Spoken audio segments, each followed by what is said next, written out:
እንዴት አድርጌ ነው እኔ 5 እና 6 ሚሊዮን የአዲስ አበባ ነዋሪ ዴሞግራፊ ልቀይር የምችለው? በምን ሂሳብ? ከኦሮሚያ አምጥቼ አዲስ አበባ ላይ እንዴት ነው የማሰፍረው?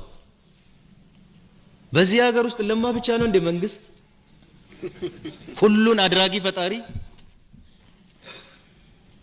መሬቱ እኮ ባለቤት አለው። አዲስ አበባ ላይም ቢሆን ህንፃውን ባለቤት አለው፣ መንገዱን ባለቤት አለው።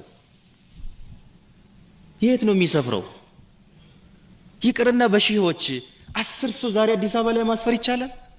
ቀበሌ የለው፣ አዲስ አበባ ክፍለ ከተማ የለው፣ የከተማ አስተዳደር ከንቲባ ካቢኔ የለው ነው ወይስ አየር ላይ ነው የምናሰፍረው? ወይስ የሰው ልጅ መርካቶ የሚገባ ካርቶኒ ነው ተጠቅልሎ መርካቶ የሚገባ እቃ ነው?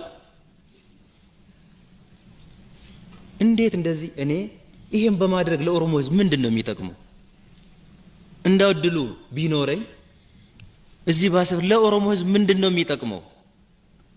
ከተማ አዲስ አበባ ላይ አዲስ አበባ ብቻ ነው እንዴ? አዳማ እኮ ትልቅ ከተማ እኮ ነው። ከአዲስ አበባ